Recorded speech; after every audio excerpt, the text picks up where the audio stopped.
Olá, bonitos! Hoje nós vamos falar de um período literário chamado Parnasianismo. O Parnasianismo é contemporâneo de dois movimentos que nós já vimos, que é o realismo e o naturalismo.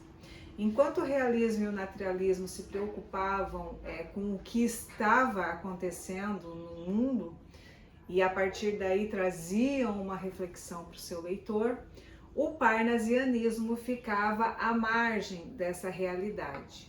O que mais importava para o parnasianismo é o lema arte pela arte, ou seja, é a observação de algo. Por exemplo, eu olhando para o abacaxi e para a laranja aqui, eu posso, sem me preocupar com o agrotóxico ou com a fome no mundo ou com a escassez de água que vai atrapalhar a produção disso aqui, eu posso me concentrar exclusivamente nesse abacaxi, nessa laranja e a partir daí compor um poema com aquilo que eu vejo, porque o descritivismo é uma das características principais do parnasianismo. É a arte pela arte. Vocês já devem ter visto alguns quadros, por exemplo, que mostram uma cesta cheia de fruta. Aquilo ali é a arte pela arte. Não demonstra nenhum problema da sociedade. Então o parnasianismo foi isso. Aqui no Brasil foi o Teófilo Dias que inaugurou o movimento em 1882, portanto no século XIX, com o livro Fanfarras. Embora ele não tenha sido o nome principal dessa escola literária, mas é ele que inaugura. Aqui no Brasil achou uma terra fértil, um terreno fértil para essa escola literária, então perdurou até algumas décadas do século XX. Por que parnasianismo? Esse nome deriva de Parnasso, que era o Monte Parnasso, que segundo a mitologia greco-romana, seria a morada de Apolo, que seria o guardião, o deus das artes, da medicina, dentre outros. Então, por isso que a mitologia ela é trazida de volta no parnasianismo como um retorno àquela arte mais clássica. Então, por isso a preferência por sonetos, por isso a preferência por uma palavrinha que é uma palavra em francês, que é enjambment, que é um verso de um poema que começa num verso e vai terminar no outro verso, como se a forma do poema é que fosse importante, não o seu conteúdo.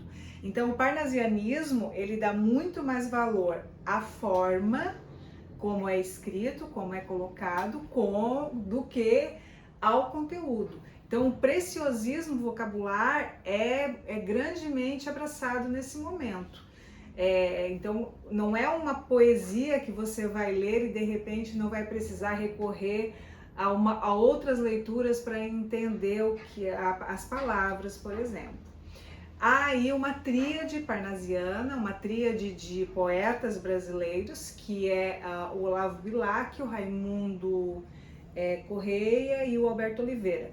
O Alberto Oliveira tinha uma irmã por quem o Olavo Bilac foi apaixonado, mas não permitiram o casamento, ambos morreram solteiros. O Olavo Bilac é autor do Hino à Bandeira. Ele é considerado o príncipe dos poetas pelo seu brilhantismo ao escrever, justamente por causa desse preciosismo que ele traz, né, pela colocação das palavras na frase, pela musicalidade dos poemas, porque afinal de contas nós estamos falando de uma época, de uma escola literária que, apesar de conviver com outras duas escolas literárias que são altamente engajadas com aquilo que esteja acontecendo, o parnasianismo fica um pouco à margem. Então, os três acontecem ao mesmo tempo. O que faz com que nós estudemos cada uma em um momento é por conta das características que uma apresenta em detrimento da outra.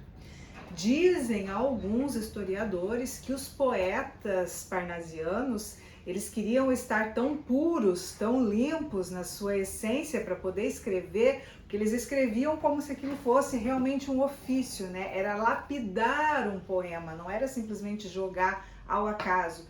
Não é como hoje que nós temos na poesia moderna versos que não rimam. No parnasianismo isso não acontecia. Então há alguns historiadores que dizem que eles, para se manterem puros, para se manterem realmente à margem acabavam não lendo nem os jornais para não se contaminarem com aquilo que estivesse acontecendo ao seu redor e a partir daí poder fazer a sua arte pura. Porque há um distanciamento, né, entre aquilo que eu escrevo e o objeto sobre o qual eu escrevo. Então é comum haver um poema sobre um vaso, sobre uma mulher, mas apresentando as formas dela, não adentrando no romantismo, né? Não adentrando no subjetivismo, porque os parnasianos são mais, como eu diria, objetivos, certo? E há também aquela busca por uma arte que já havia passado. Vale lembrar, só por curiosidade, que no Brasil, como eu já falei anteriormente, encontrou um terreno fértil, diferente de Portugal. Em Portugal eles ainda continuavam, tinham realismo já, porque aconteceu na Europa e aqui, mas eles eram mais fãs, os leitores procuravam mais as obras românticas, diferentemente do que acontecia aqui, certo? Beijo!